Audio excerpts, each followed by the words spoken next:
Bismillahirrahmanirrahim. Alors, bonsoir à tous.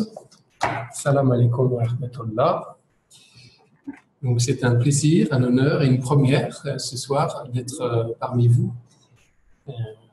Le frère m'a demandé, j'ai accepté avec grand plaisir de participer à ce webinaire qui durera normalement environ 60 minutes sur un sujet qui me tient à cœur, que j'ai intitulé « Finance, civilisation, quelques enjeux du financement de l'économie via les outils de la finance islamique ».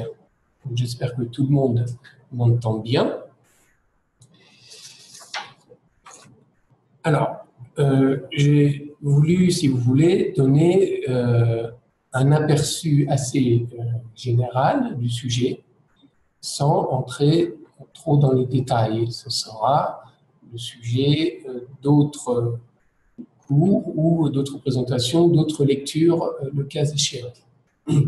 Très rapidement, quel est l'état du marché de la finance islamique aujourd'hui? Dit très vite, les principales activités, c'est la banque de détail qui reçoit des dépôts, donc des déposants en général musulmans. Le marché des soukouk, c'est-à-dire une sorte d'obligation adossée sur des projets, le takafoul, ça correspond à environ 2000 milliards de dollars d'actifs. Et par exemple, le soukouk, l'année dernière, environ 100 milliards ont été émis. Donc on commence à rentrer dans des chiffres intéressants. Mais évidemment, c'est très marginal par rapport à la finance mondiale. Il s'agit de moins de 1% des actifs de la finance mondiale.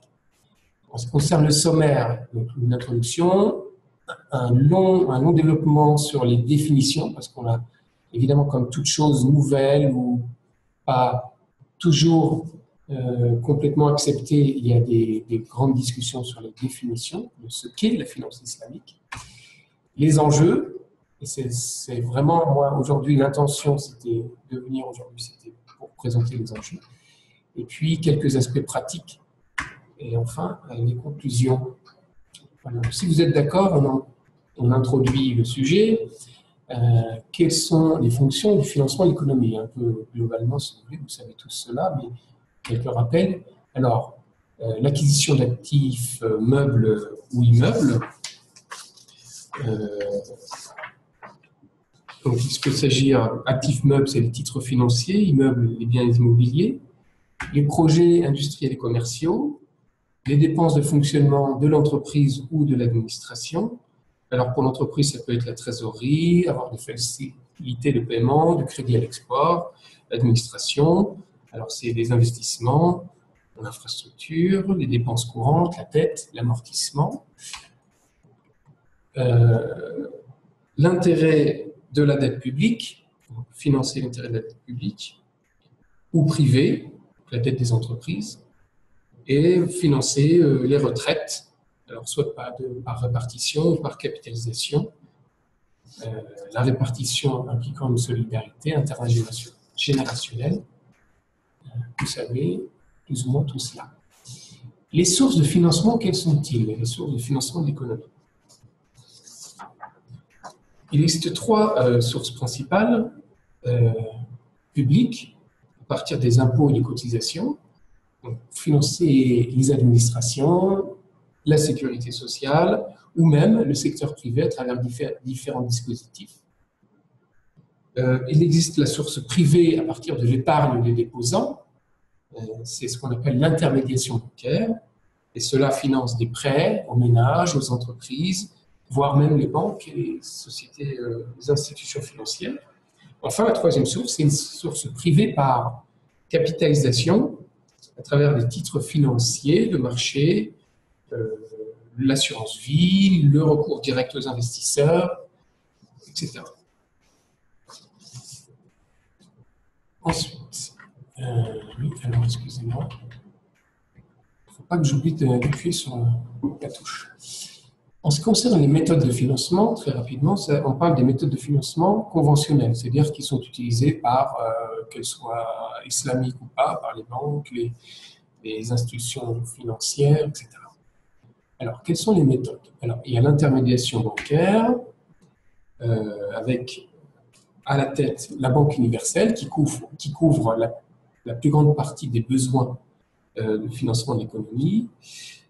Deux modèles de banque, la banque mutualiste qui appartient aux sociétaires et la banque capitaliste classique, donc selon un schéma d'action. Vous avez la bourse d'actions, qui finance les sociétés anonymes. Vous avez les marchés financiers pour les opérations de change, pour les titres dérivés, où interviennent donc les banques d'investissement et les sociétés financières. Vous avez l'autofinancement, c'est-à-dire à partir des réserves des entreprises, de l'épargne parfois, des ménages, et donc la trésorerie. Et puis d'autres méthodes diverses, comme la microfinance, les tontines, dont vous avez peut-être entendu parler, le crowdfunding, rachat par les salariés, etc., etc. Donc ça, c'était quelques éléments généraux. Comment qualifier et identifier la finance islamique? C'est-à-dire, à partir de quand peut-on dire que telle banque ou telle institution est islamique? C'est ça, cela est le cœur du sujet. Donc, les principaux critères de licéité, c'est-à-dire du fait qu'il soit halal, la licéité, être licite, les opérations financières sont soit négatifs, soit positifs. Les critères négatifs par l'interdiction, voyez-vous, donc l'interdiction de quoi? Du hasard, le rara, le riba, l'intérêt ou l'usure, le revenu illégal, c'est-à-dire pris illégalement, le aklul mal bil batil en arabe, la lésion, c'est-à-dire le fait de porter préjudice à autrui, la vera, voilà dharar, c'est la règle juridique connue, et la spéculation ou la thésaurisation dans certains cas. Les critères négatifs par la condamnation. Donc là, on veut savoir quels sont les critères pour déterminer si quelque chose est halal ou n'est pas halal dans la finance. Les critères négatifs par la condamnation, il y a, alors là c'est plus subjectif, il y a l'injustice sociale, le fait que un système financier creuse les écarts de revenus et de patrimoine, ou par exemple contribue au financement d'une guerre qui est illégitime. Et puis il y a des critères positifs, comme donc le respect de la charia, c'est évident. L'idée aussi d'introduire une moralité financière, une finance qui soit plus proche de l'humain, qui introduise des rapports contractuels plus humains. Voilà. Donc ça, c'est plus subjectif, mais c'est un ensemble. Alors, il y a d'autres critères que l'on peut ajouter aux précédents qui sont plus techniques. Par exemple, donc, de conformité, la technique de conformité, ce que les Anglais appellent la compliance. Alors, l'origine des capitaux, des donneurs, des investisseurs, c'est-à-dire est-ce que c'est une origine licite, c'est-à-dire est-ce que c'est de l'argent qui vient, par exemple, de trafics illégaux ou pas, les techniques financières utilisées, donc s'agit-il de contrats, ce qu'on vient de parler, des contrats illicites, d'usuraires ou pas, les canaux utilisés, s'agit-il de banques islamiques, j'entends les canaux utilisés pour collecter et allouer les capitaux dont on parle dans cette finance islamique. Donc, s'agit-il de banques islamiques ou pas? Dans quelles devises sont-ils libellés? Viennent-ils de paradis fiscaux ou disons, d'origine frauduleuse, par exemple? D'autres critères encore plus subjectifs, comme l'identité des bénéficiaires, la nature des projets financés et l'intention, les objectifs poursuivis, par exemple le financement d'une guerre, ici on en a parlé. Alors, la question qui est rarement posée, c'est est-ce qu'on peut parler d'une finance islamique sans, à côté de cela, mener une réflexion sur le fait monétaire, sur la monnaie. Parce que finalement, la finance islamique, ce sont des institutions, des banques, etc., qui travaillent dans un cadre réglementaire, dans un marché qui est géré, in fine, par un fait monétaire, par une monnaie, par une banque centrale, par des institutions qui tentent de réguler tout cela. Et donc, dans mon cas, je dis que non.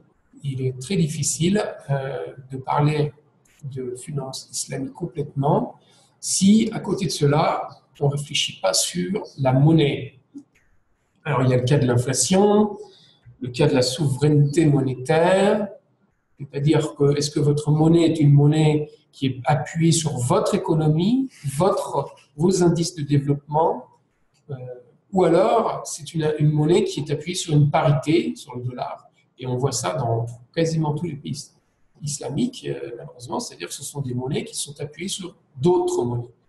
Ce ne sont pas des monnaies qui reflètent la puissance économique, ou l'impuissance économique, si vous voulez, mais en tout cas, il y a une parité, et ils suivent cette parité. En général, c'est le dollar ou l'euro, bon, ça dépend.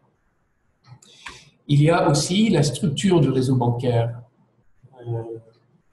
Voilà, comment est-ce que le réseau bancaire est organisé, et un certain nombre de débats, peut-être un peu trop techniques, sur le système des réserves fractionnaires, etc.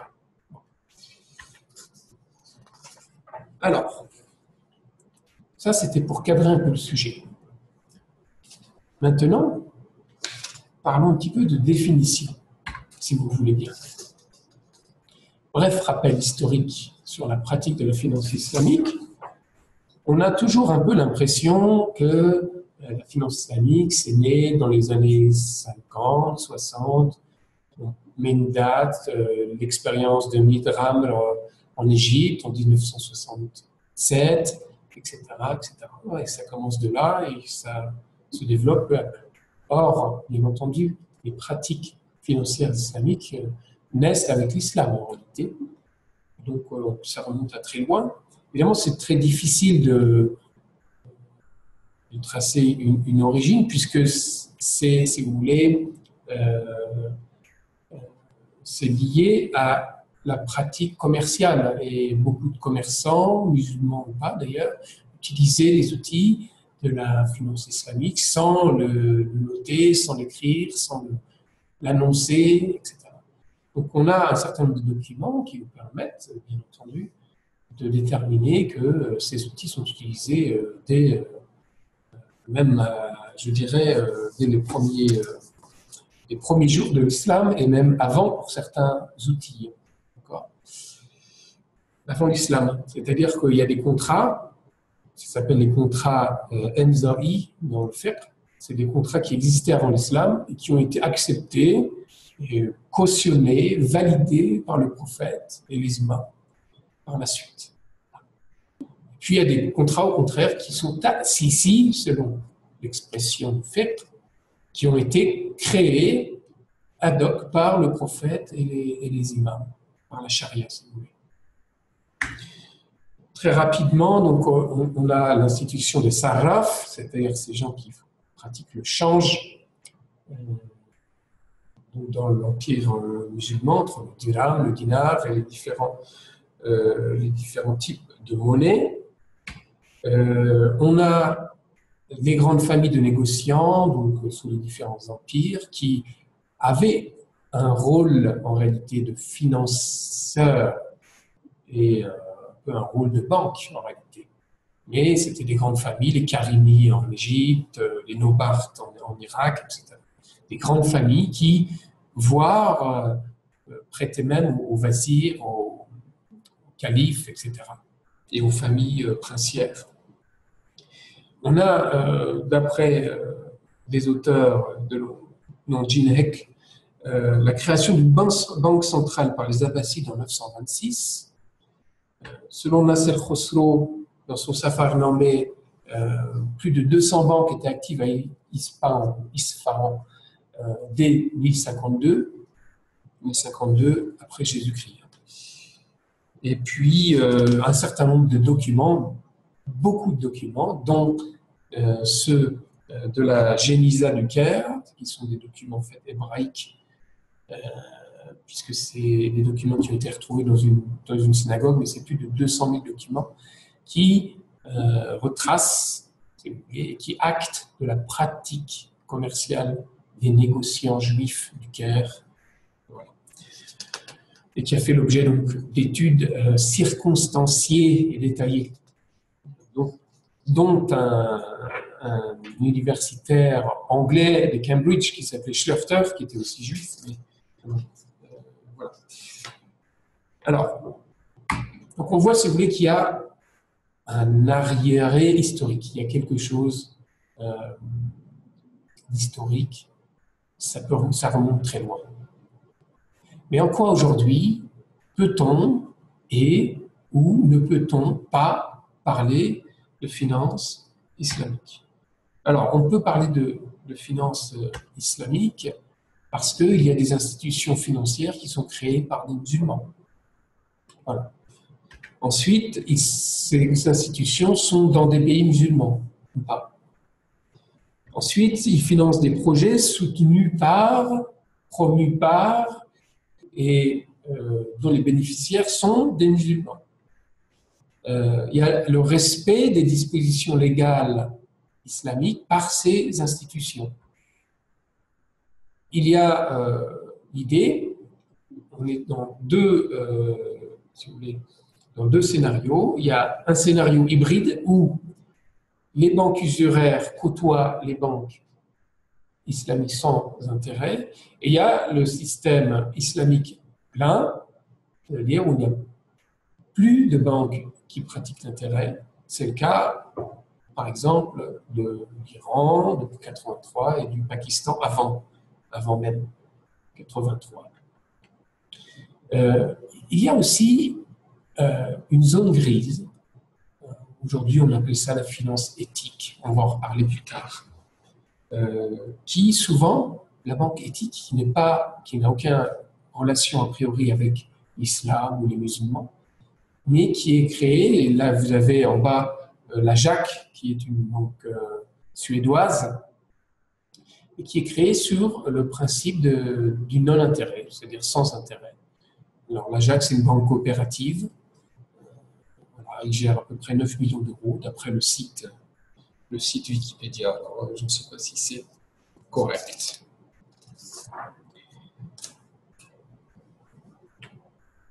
Donc vous voyez, ce que j'essaie de vous montrer par ce développement, c'est que on peut avoir une définition de la finance islamique qui est relativement large, protéiforme et variable. Voilà. Avec, bien sûr, un point force qui est la licéité, c'est-à-dire rester dans le cadre qu'a défini la charia. Alors, si vous le voulez bien, quelles sont les idées forces fondant l'émergence d'un pôle financier islamique? C'est très important de savoir, derrière un phénomène, quelles sont les idées qui le portent. Donc, fondamentale, l'idée d'une conscience économique islamique, c'est-à-dire que les musulmans ont droit à réfléchir et à imaginer et à considérer un imaginaire économique propre à eux. L'idée force, comme je l'ai dit, de conformité jurisprudentielle, c'est-à-dire de se conformer à la charia, une relation tangible entre finance islamique et justice sociale, la conscience d'appartenance religieuse, il y a une solidarité et il y a une mutualisation des efforts et des moyens sur la base de cette solidarité, l'exigence d'une unité, puisque comme vous savez, le fiqh est très divers. Il y a bien sûr les 5 grandes écoles, mais même au sein même de ces écoles, il y a différents avis. Si vous voulez, on a tout un spectre d'avis. On va en reparler plus tard. L'importance du financement robuste et raisonnable des activités économiques. Parce qu'on a toujours l'impression que, si vous voulez, voilà, les activités économiques, bon, on a un financement par-ci, par-là, mais tout cela, il faut que ce soit robuste, pérenne, stabilité. Les négociants, les marchands, les commerçants, les investisseurs, les businessmen aiment la stabilité, aiment pouvoir prévoir, par exemple. Il faut une prévisibilité. Et puis, il faut un certain seuil de sécurité. Ça, c'est le financement qui le procure. Une relation apaisée à l'argent. Qu'est-ce que j'entends par là?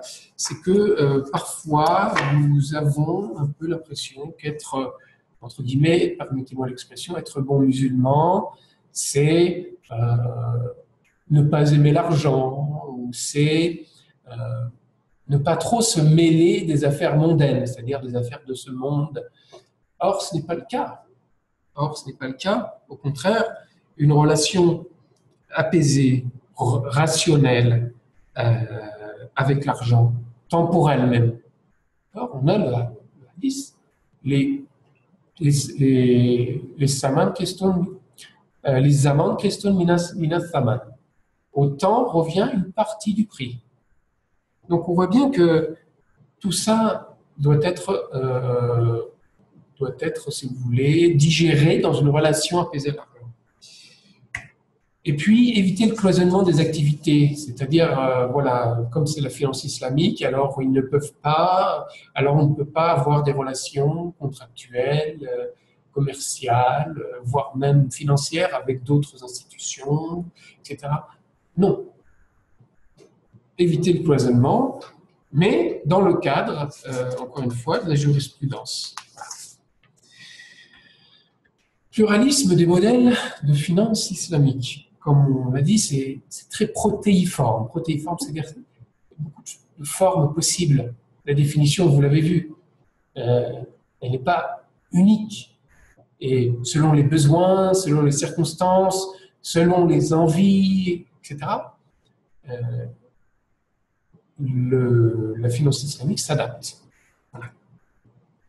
Donc, il y a un large spectre de modèles économiques pour la banque et pour les différentes institutions financières qui est envisageable.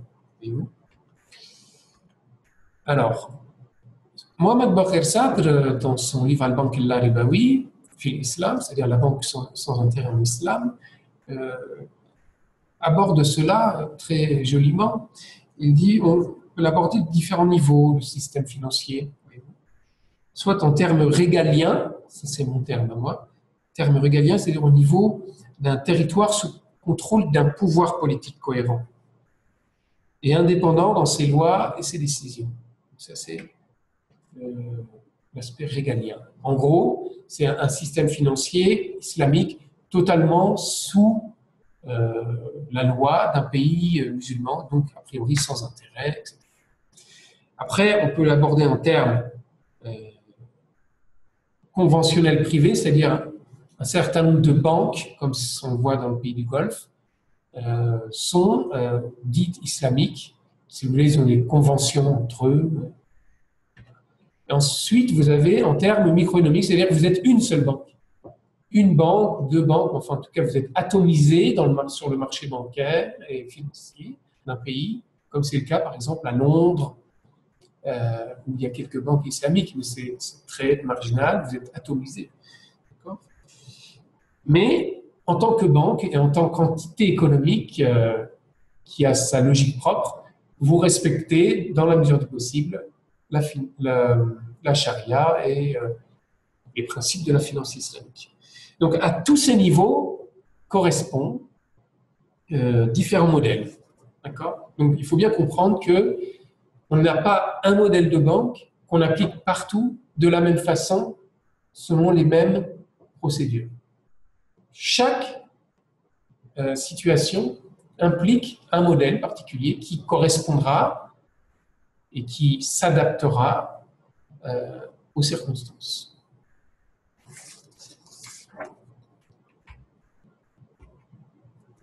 Alors, on a parlé de finance éthique. Finance éthique, c'est-à-dire cette finance qui implique une relation différente au financement, à l'argent, qui ne soit pas, entre guillemets, purement capitaliste. Alors, en quoi la finance islamique diffère ou converge avec la finance dite éthique? Alors d'abord, c'est un phénomène assez récent, qui a toujours existé bien entendu, mais qui est reconnu, par exemple, aujourd'hui, il y a une chaire, depuis 2006 à peu près, qui a été créée à l'Université de Paris-Sorbonne, intitulée Éthique et Finance. D'autres chaires, comme celle-ci, à l'Institut catholique de Paris, ou au Collège des études mondiales, toujours à Paris. Et ça, c'est juste pour la France. Après, vous avez en Belgique, vous avez dans différents pays. Alors, la finance islamique soulève des questions qui ont été évacuées du domaine financier, du type finance et justice sociale, finance et comportement éthique, par le truchement en général de questions juridiques, c'est-à-dire qu'on revient toujours un peu au droit, puisqu'on voit bien que l'éthique, la justice, le comportement, ça revient à, si vous voulez, à se conformer à un repère qui est le droit. Et derrière cette interrogation sur finance et éthique, c'est le retour à la notion de droit naturel. C'est-à-dire, qu'est-ce qui est naturel? Voilà. On n'est pas dans un positivisme juridique, c'est-à-dire que ça serait les besoins des marchands, par exemple, qui domineraient et qui, en fin de compte, transformeraient la norme pour que leur profit soit optimisé au mépris de la dignité humaine, par exemple. Voilà. Ça, c'est tout l'enjeu de la finance, de l'éthique, de la finance éthique. Et je crois que là, ça rejoint parfaitement la finance islamique. Donc, on a, si vous voulez, ces dernières années, je vous en ai présenté 2 livres. Il y en a un à gauche, c'est L'économie du bien et du mal de Thomas Sedlacek, qui est un économiste hongrois, un jeune homme, j'entends, pas très âgé. Et en 2013, il sort ce livre, c'est un best-seller international, il a vendu plusieurs centaines de milliers d'exemplaires, traduit, etc. Et il s'interroge sur le rôle du bien et du mal en économie, ce qui est aux antipodes, si vous voulez, de la vulgate économique. Je vous ai mis sur la droite la couverture du livre de von Mises, qui lui est un livre plus ancien, qui date des années 60, oui. Human Action, a Treatise on Economics, où il aborde la question économique. C'est un Autrichien, donc l'école autrichienne, mais il aborde la question économique à partir du comportement éthique. Voilà. Et de la psychologie humaine. Donc tout ça, ce sont des ouvertures, si vous voulez. Je ne dis pas que tout cela, c'est islamique, mais ce sont des ouvertures vers une réflexion dans laquelle la finance islamique se trouve plus à l'aise. Alors, doit-on différencier les écoles juridiques islamiques en termes de finance? C'est-à-dire, est-ce pertinent? Alors, l'idée que je représente, c'est que ce n'est pas forcément pertinent. Bien entendu, l'école juridique, c'est important. Mais en termes d'organisation, et même parfois en termes de comparaison des fatwas, c'est une idée de Joseph Schacht, qui était un islamologue connu, comme quoi il disait que entre les différentes écoles juridiques, il y a des différences, mais il y a aussi beaucoup de convergences. Et parfois, et souvent même, les convergences entre les écoles, par exemple, chiites, sunnites, sont plus importantes que les convergences entre les différentes écoles sunnites. Oui. C'est-à-dire que vous pouvez avoir des convergences entre chiites et une école hanbalite, hanafite, chafite, malikite, etc. Chiite et une école sunnite qui est plus importante qu'entre les écoles sunnites elles-mêmes. Donc il y a des différences de fatwa, vous le savez. Donc ce qu'il faut en réalité, c'est faire un tableau synoptique de correspondance, faire une analyse en tant que financier islamique, j'entends. Et à ce moment-là, vous êtes face à deux approches possibles. Il y a une approche qui est limitée à une école particulière, qui est un petit peu réductrice, évidemment, en termes de marché, puisque vous réduisez, vous apportez si vous voulez, vous abordez le marché en termes, voilà, en termes, je ne vais pas dire sectaires, mais en tout cas en termes d'une école particulière. Et puis, de toute façon, même cette méthode-là et cette approche-là, elle rejoindra la deuxième, que j'appellerai économique après, par la suite, parce que vous êtes obligé, vu les différences de fatwa, vous êtes obligé d'avoir cette dynamique vers l'unité. Et la deuxième approche, qui me paraît être la bonne, c'est l'approche œcuménique. Donc c'est une approche un peu plus consensuelle, qui élargit le marché, parce qu'on parle bien de marché ici, qui induit des modes de gestion complexes, faisant intervenir des compromis, mais aussi la transparence et la neutralité, toutes choses, à mon avis, nécessaires pour qu'une banque et une intermédiation fonctionnent. Donc, privilégier l'approche œcuménique. J'espère que vous n'êtes pas trop fatigué. Alors, ça, c'est un exemple de tableau synoptique, si vous voulez, pour chaque sujet. À gauche, donc, vous avez par exemple le riba muameli, c'est-à-dire l'intérêt de transaction. Puis vous avez le riba karzi, puis vous avez les différentes écoles. Vous savez, par exemple, chez certaines écoles sunnites, le riba muameli n'est pas interdit, par exemple, dans certains cas. Mais le riba karzi, en général, il est interdit, c'est consensuel. Mais en tout cas, si vous voulez, pour chaque sujet, avoir une idée de où se trouve chaque école. L'idée étant quand même, in fine, de pouvoir dépasser ces différences. Évidemment, en tant que disciple du fiqh jafarite, l'idée étant aussi de respecter le fiqh jafarite. Alors, peut-on envisager des placements légaux, c'est-à-dire shari'i, sans forcément être islamique? C'est-à-dire, est-ce que forcément un contrat doit se trouver dans les traités de fiqh pour qu'il soit islamique? On a déjà répondu à cette question, mais en général, l'idée qu'on a, c'est qu'il faut forcément qu'un contrat il se trouve dans un traité de fiqh, c'est-à-dire de droit musulman, pour pouvoir être qualifié d'islamique. Or, ce n'est pas le cas. C'est-à-dire que, comme je vous l'ai dit, il y a des critères négatifs, c'est-à-dire les interdictions, le riba, le hasard, akleman bil-batil, c'est-à-dire la substance illicite, etc. Et si ces interdictions-là sont respectées, il n'y a plus, si vous voulez, plus d'interdiction. Voilà, tout est dit. Donc, évidemment, après, il y a toute une argumentation juridique derrière tout cela. Alors là, je vous ai mis quelques noms, je ne sais pas si ça vous dit quelque chose. Alors, il y a la distinction entre hukm waqi et hukm zahiri. Il y a les contrats emza et ta'sisi dont on a parlé, la sirat mutashari'a, le binam uqala, etc. Tout ça, ce sont des notions juridiques qui permettent de construire une argumentation pour arriver à ce résultat. Alors,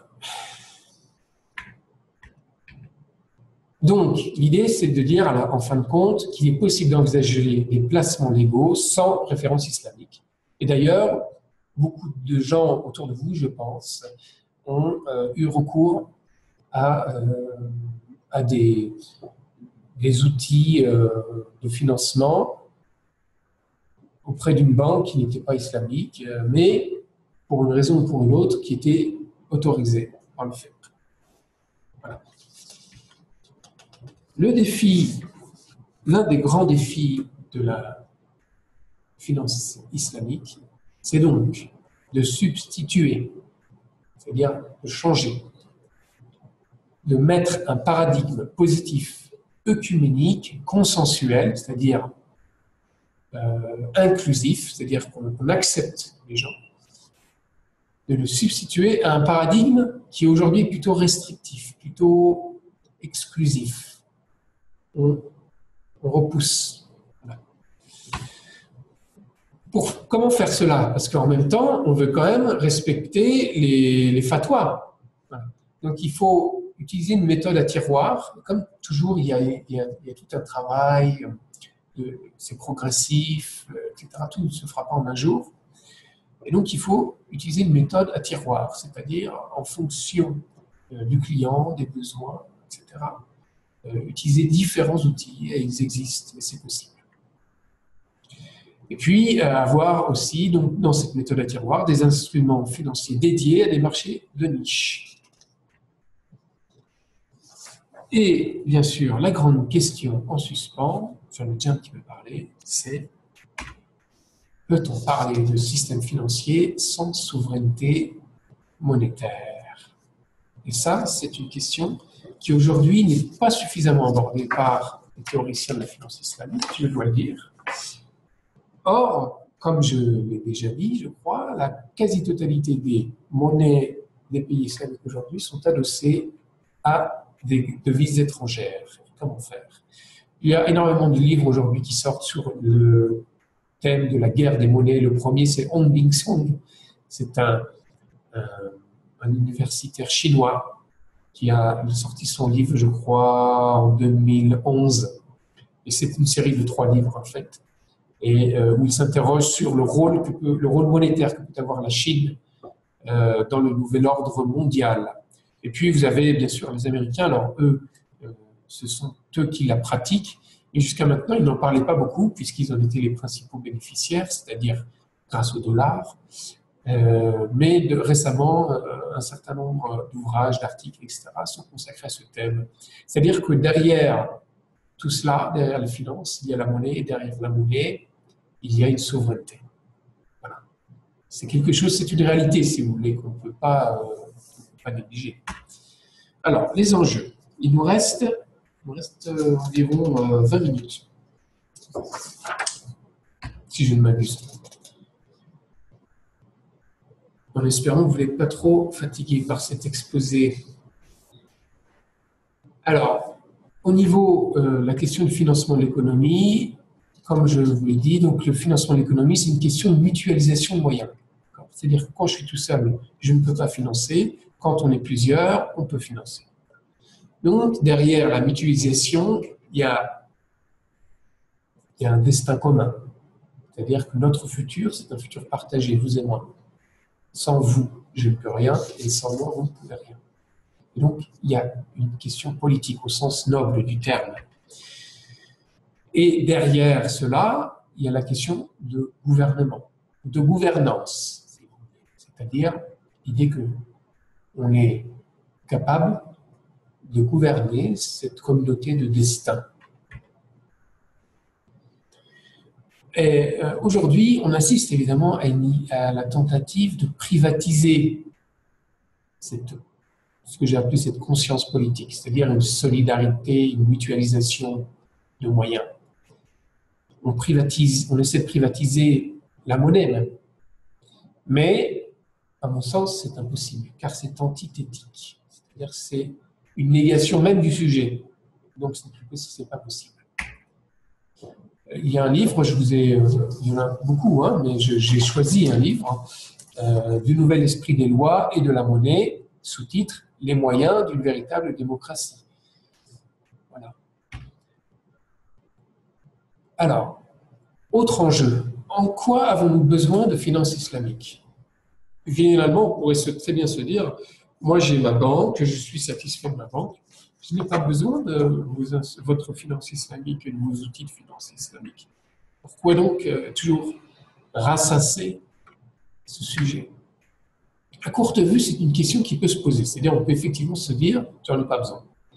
À courte vue. En tant qu'individu. Voilà, j'ai des besoins. Mais si on pense qu'il y a une conscience musulmane à long terme, c'est-à-dire qu'on fait partie d'une communauté, d'une Ummah, ce n'est pas acceptable. Parce que derrière, comme je vous l'ai dit, derrière la finance, il y a l'indépendance. Derrière la finance, il y a la souveraineté dans la décision économique. Et si on n'a pas d'indépendance et de souveraineté économique, en fin de compte, c'est l'identité même de la communauté islamique et musulmane qui pourrait s'en trouver, si vous voulez, s'en trouver atteinte. Donc, c'est nécessaire. Alors, on nous pose souvent la question, oui, mais alors, s'il y avait eu la finance islamique, disons, si la finance islamique était un peu plus respectée ici ou là, aurait-on eu la crise financière qu'on a eue en 2008, par exemple? Mais vous savez qu'aujourd'hui, presque tous les 7 ans, 7-5 ans, nous avons une crise financière de l'envergure de 2008. Et maintenant, nous sommes arrivés, pour votre information, à la crise des dettes souveraines. C'est-à-dire qu'autrefois, c'était les banques, aussi grosses fussent-elles, et aujourd'hui, ce sont les États eux-mêmes qui sont menacés de faillite, dont la Grèce, l'Italie, etc. Vous savez, dans la zone euro, l'Espagne, le Portugal, etc. Alors, si effectivement nous avions appliqué les principes réellement de la finance islamique, je pense, moi également, qu'on aurait pu éviter la crise financière, en tout cas que nous aurions pu en diminuer si vous voulez, l'ampleur. Donc, la cause profonde des crises financières capitalistes, selon moi, c'est la relation contractuelle usuraire. Et puis, il faut aussi insérer, comme je l'ai dit, la question monétaire. Voilà. Alors, quels sont les avantages déterminants de la finance islamique qui puissent éviter la crise financière? Eh bien, il y a, grâce au système du partage du risque, d'abord, entre financeurs et financés, et du profit et des pertes, grâce à ce système, il y a un ajustement automatique des marchés, même au niveau des taux de rémunération. Et donc, ça procure une souplesse et donc moins d'effets de bulle et de spéculation. Pourquoi de spéculation? Parce que dans la finance islamique, théoriquement, il y a une relation entre le produit de financement et l'activité réelle. C'est-à-dire que tout produit financier est adossé sur un actif réel, une maison, un projet industriel, un projet commercial, une entreprise, etc. Et ce n'est plus le cas de la finance conventionnelle, puisque aujourd'hui, vous savez, vous avez les titres dérivés, on s'échange des titres de dette qui ont été échangés plusieurs fois par avant, l'assurance, on s'échange des titres d'assurance, etc. C'est devenu tellement compliqué qu'on ne sait plus où on en est. Et c'est plus possible d'auditer tout cela. Et ils sont perdus. Voilà. Ça s'appelle le shadow banking, d'ailleurs. C'est-à-dire la banque dans l'ombre. En quoi donc la finance islamique est-elle préférable à la finance conventionnelle? Alors, c'est une finance qui est plus maîtrisée, plus morale, plus souple, moins autoritaire. Tout ça, c'est la théorie. Après, il faut la mettre en pratique, évidemment. Permet une croissance plus durable, peut-être un peu moins élevée en termes de PNB, produit national brut, mais en tout cas moins spéculative. Maintient une certaine cohérence sociale et environnementale,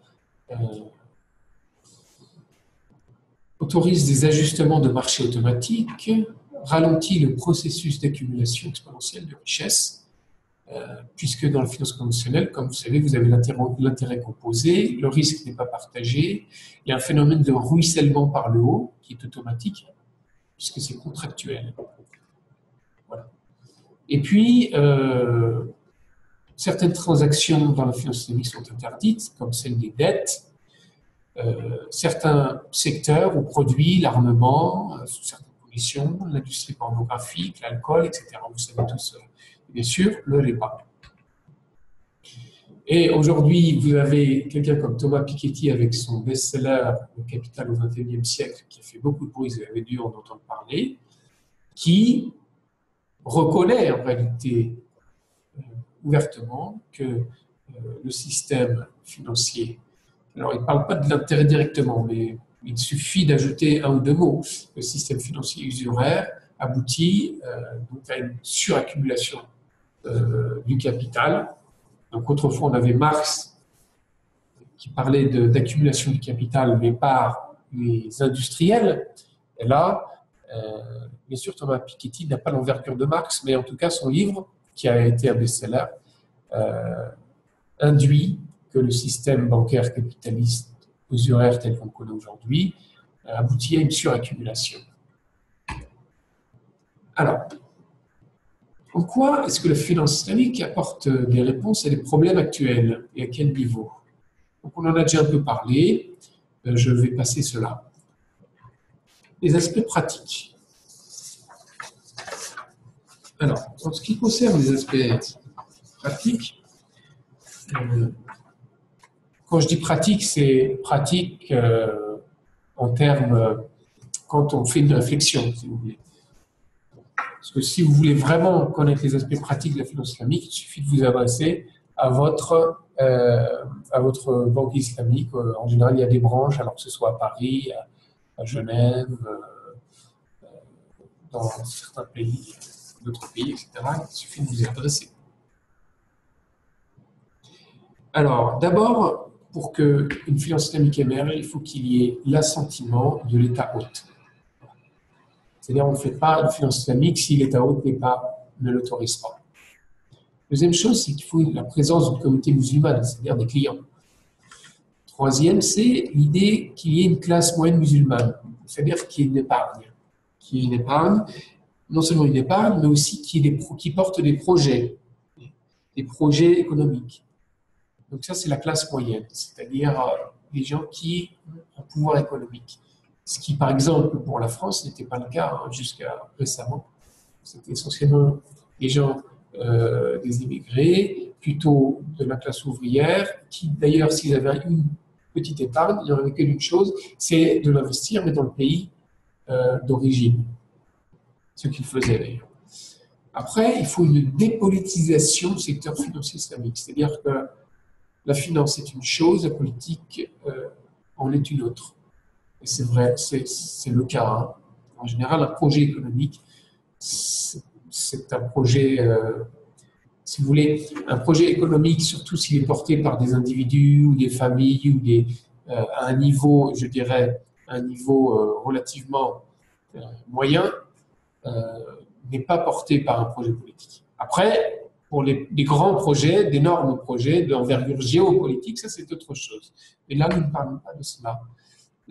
L'autre chose, c'est la neutralité dans l'allocation des crédits et du financement des projets. C'est-à-dire qu'il faut arriver, c'est pour ça que je suis pour un projet œcuménique.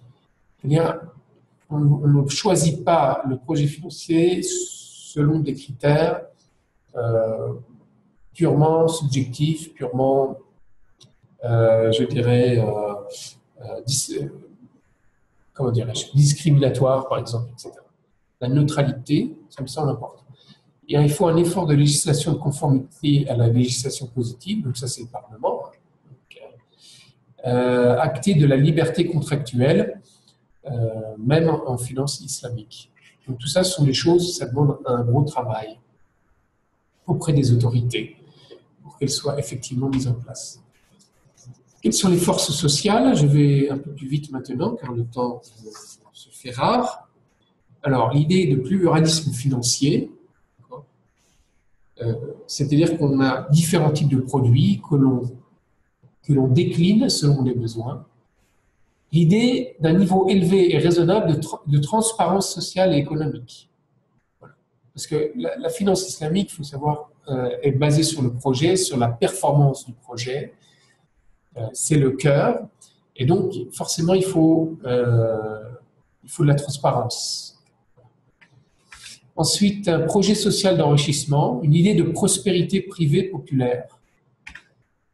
Un modèle de développement fondé sur l'initiative populaire et de responsabilisation économique.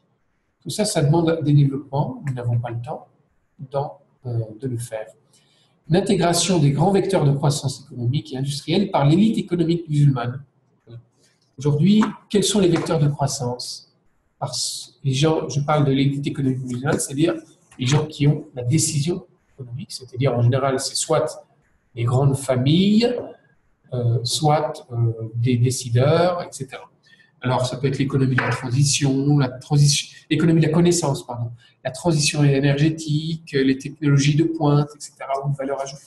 Tout ça, ça aide, bien entendu, puisque derrière, il y a des projets, et donc la finance islamique, a priori, est là pour financer ces projets et ces vecteurs de croissance.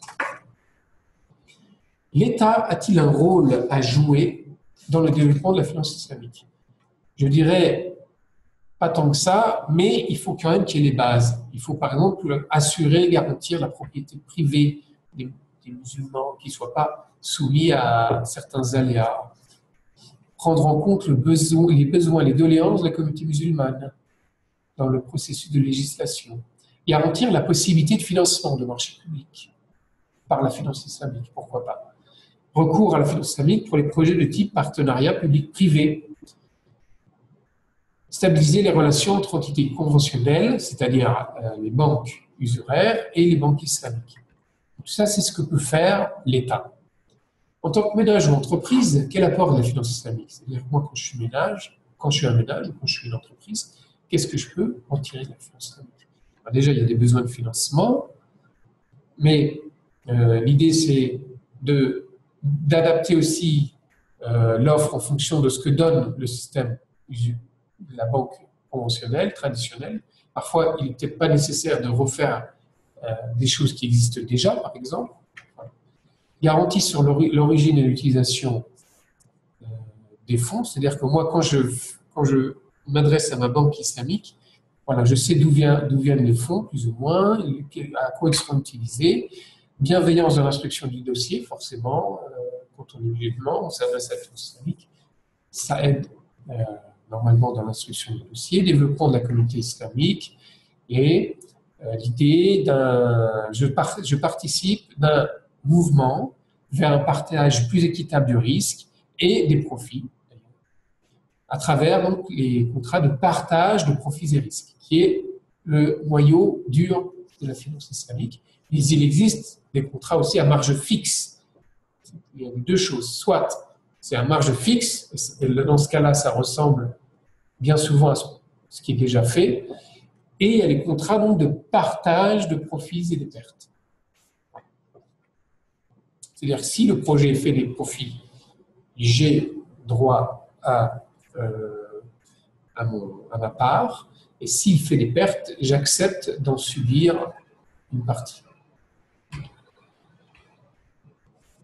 Voilà, donc faut-il une politique de promotion de la finance islamique, c'est-à-dire une politique par les autorités, donc j'ai dit que ce n'est pas nécessaire, je vais passer très vite là-dessus pour arriver. Alors, est-ce que la disparition du concept de finance islamique changerait quelque chose? Bon, déjà, il y aurait des besoins qui ne seraient pas satisfaits, et qui d'ailleurs aujourd'hui, bien souvent, ne le sont pas, hein, puisque je pense qu'il y a énormément de besoins de la part de concitoyens musulmans qui ne sont pas satisfaits, car la finance traditionnelle n'y répond pas. Il y aurait un effet sur le climat et le cadre des affaires de cette économie. Voilà. Donc, en conclusion, puisqu'il ne me reste que 5 minutes, je ne voudrais pas dépasser le temps qui m'est imparti, la première conclusion que je ferai, si vous voulez, c'est est-ce qu'on peut faire quelques recommandations pour le futur de la finance islamique? Alors, première chose qu'il apparaît nécessaire de faire, et je parle là non seulement des institutions financières qui existent dans les pays européens, les pays du Golfe, etc., pour lesquels pourtant il existe des procédures comptables relativement efficaces et relativement digne de confiance, mais aussi pour les systèmes comme en Iran ou dans d'autres pays. Il faudrait faire un audit général, à mon sens, un audit de ces institutions en termes de capitalisation, de conformité aux normes prudentielles, de conformité aux normes de charia, que j'appelle la norme chariatique, si vous me permettez cette expression. Un audit de, comme disent les Anglais, de know your customers, connaître vos clients.